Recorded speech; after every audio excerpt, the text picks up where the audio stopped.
enchaîner sur le troisième segment d'un projet que tu as réalisé et je pense que c'est un projet en rapport avec le NLP. Tu me mentionnais plus tôt là, avant la rencontre que tu avais vécu certains challenges dans ton rôle, dans un rôle un peu plus marketing et tu as voulu Mmh. développer une solution qui allait te permettre de gagner du temps et Ouais. d'être, et de gagner en efficacité essentiellement. Et Ouais, pourrais-tu ouais, nous c'est ça. ouais? Fait que c'est ça pour donner un peu le contexte, effectivement, à l'époque, je trouvais que je manquais d'outils. Un des problèmes que j'avais, c'est, l'entreprise où je travaillais, c'est que on avait récolté énormément de feedback sur les utilisateurs, sur le produit et cetera et je voulais tout lire là, mais c'était long, donc j'avais pas le temps de tout lire, et j'aurais aimé ça avoir des outils pour peut-être me résumer certains commentaires ou faire de l'analytique sur ces commentaires-là pour voir ce qui ressort.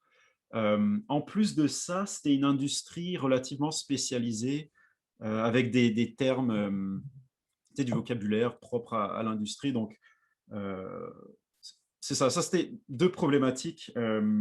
Et je me suis dit, ah ben, maintenant avec le AI, j'ai acquis des compétences pour adresser ça directement. Fait que ça pourrait être cool de créer une application. Et c'était un peu proof of concept. Je l'ai pas terminée, elle n'est pas accessible, elle est vraiment comme dans ces stages alpha.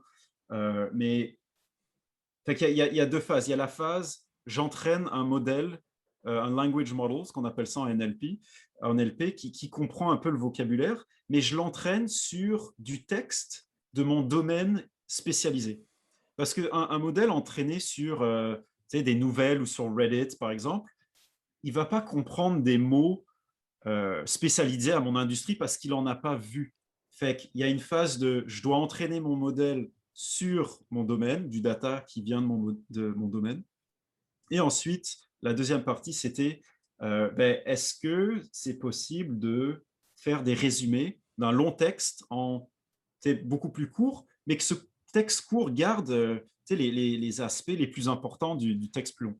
Ben, c'est ça, Et c'est là ouais, où faut jamais oublier que, aussi sophistiqué que peut être, ce domaine-là du AI et du NLP, ça reste qu'une machine, un ordinateur, c'est quelque chose de bête, qui ne peut pas réfléchir pour bon, encore aujourd'hui, peut-être que dans quelques années, ça sera bien différent, mais encore aujourd'hui, il faut lui montrer, faut lui montrer à quoi ressemble une orange pour qu'il puisse nous dessiner une orange. Je veux dire, il faut lui montrer les textes pour qu'il comprenne le lien avec les mots bien spécifiques, là et oui, c'est intéressant ce que tu dis parce que, le domaine, de l'industrie, l'expérience métier, c'est souvent là où il peut y avoir une petite différence entre, bon, l'efficacité NLP et autres.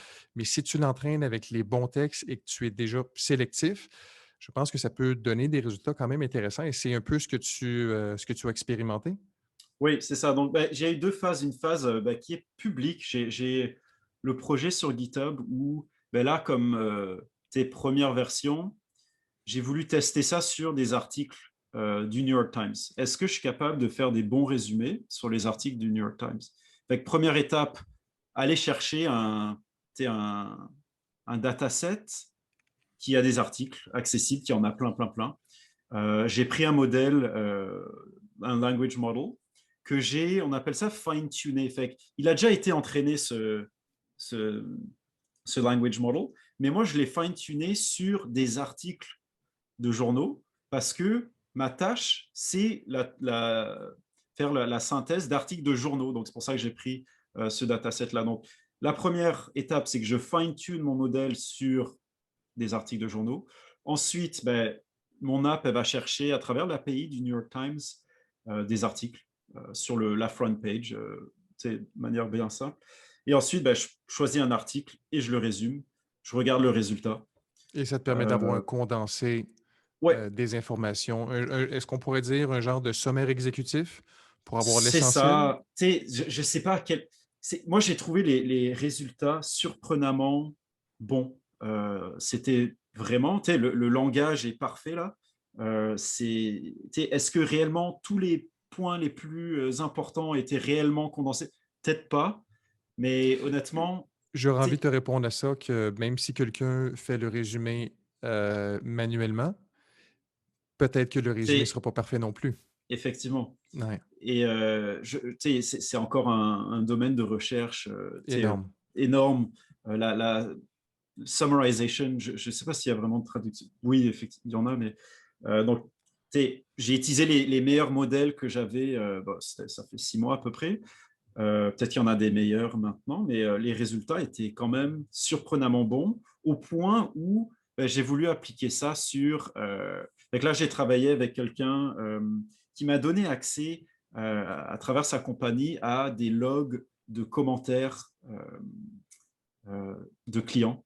Fait que OK. j'ai pu entraîner là-dessus et sur d'autres commentaires qui n'avaient pas été entraînés dessus, appliquer mon système de résumé. Et honnêtement, c'est pour moi, proof of concept check. Certains commentaires, clairement, il manquait, il n'avait pas. Mais en général, je dirais, OK, c'est un bon résumé que j'en tire des insights. Fait que oui, on pourrait après travailler pour le rendre meilleur. Est-ce qu'il y a des Évidemment, on peut techniques? toujours le rendre, oui, oui, Exactement. c'est ça. Mais pour moi, le proof of concept était fait et c'était super intéressant. Wow! Écoute, c'est vraiment fascinant, c'est une belle histoire. Je suis persuadé que tu as appris des tonnes de choses aussi à travers ça, qui te Ah, ouais, permettent certainement. d'être aujourd'hui un meilleur data scientist que tu ne l'étais auparavant, là. Ben, c'est OK. ça. En plus, ben, je dirais que j'ai essayé à travers ce projet d'appliquer certaines bonnes pratiques en termes de logiciels.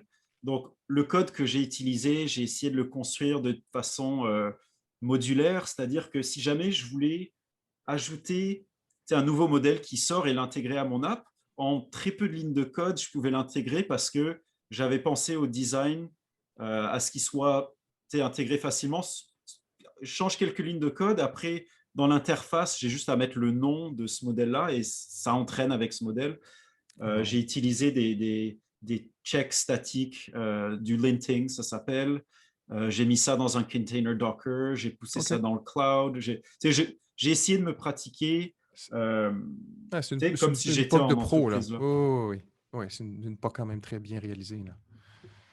Génial. Est-ce qu'il y avait un truc que tu voulais nous montrer là-dessus ou Ben, rapidement, regarde, ouais, c'est vraiment phase alpha et c'est même pas c'est la dernière version, mais en fait, c'est accessible sur GitHub. Ça s'appelle Document Summarization génial. avec le code ici si jamais on veut voir.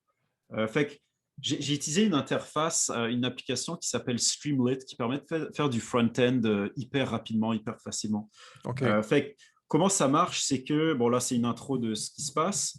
J'appuie sur Get Articles et ça va me donner un drop-down d'articles qui figurent sur le New York Times sur la front page. Fait que là, j'en choisis un. Ça, c'est vraiment juste un screenshot. Oups, je voulais pas. Bon, ben, un gros plan sur le screenshot. Euh, donc, un article. Après, on clique sur Summarize Article et on choisit si on veut un summarization qui est long, medium ou short. Et ça donne. Ça, c'est le output du modèle. OK. Fait que c'est la prédiction du modèle entraîné. On peut comparer avec l'article original et voir okay, Mmh. est-ce que c'est vraiment bien ou pas. Et c'est franchement, tu sais, je ne dirais pas l'extrait, mais c'est franchement pas mal du tout. Fait que Intéressant. ça, c'est la version démo avec les données mettant Et publiques que j'ai rappelle-moi utilisées. quel package tu avais utilisé? Tu parlais de, Mais ce front-end, c'est Streamlit. Streamlit Le et le modèle, c'est que j'ai utilisé pour entraîner en fait, j'utilisais la librairie Hugging Face. ah, OK. Hugging C'était la question que Face, j'avais, ils oui. mettent en fait ils mettent en ligne des modèles qui utilisent euh, l'architecture de Transformer, qui est comme un des architectures les plus récentes et les plus performantes en matière de NLP. Euh, J'utilise BART, ça s'appelle, pour être spécifique. Fait, après, il y a d'autres. C'est aussi une API Flask. Le back-end, c'est Flask. Le front-end, c'est Streamlit, donc très basique. Et derrière, c'est Hugging Face qui C'est gère le basique, mais modèle. écoute, ça rend très bien, hein. Ça fait un Ouais, beau, bah, c'est oui, ça. ça rend très bien. Streamlit, c'est vraiment cool pour faire des petites démos comme ça, que ça soit sans entreprise ou même faire de la visualisation. C'est Mmh. un outil excellent, facile à utiliser. Écoute, génial. Hem, écoute, tu as été très, très généreux, en information, Julien. Écoute, je l'apprécie énormément. Hem, on va mettre un terme à l'enregistrement pour garder une certaine, un temps, raisonnable pour les personnes qui vont le regarder. J'essaie de garder ça dans un temps là, pour pas tomber dans des podcasts qui peuvent durer parfois des 1 heure et demie, des trucs comme ça, là. Donc, écoute, je vais terminer tout simplement en te remerciant une autre fois, de la générosité, dont tu as été aujourd'hui pour partager tes connaissances, bien préparé. J'ai trouvé ça génial, un sujet passionnant et puis écoute, j'ai envie de te souhaiter une bonne continuité. Et merci à toi, Thierry. Merci de m'avoir invité. Ça m'a fait plaisir. Ben, génial. Alors bonne soirée là-dessus. Bonne soirée, à la prochaine.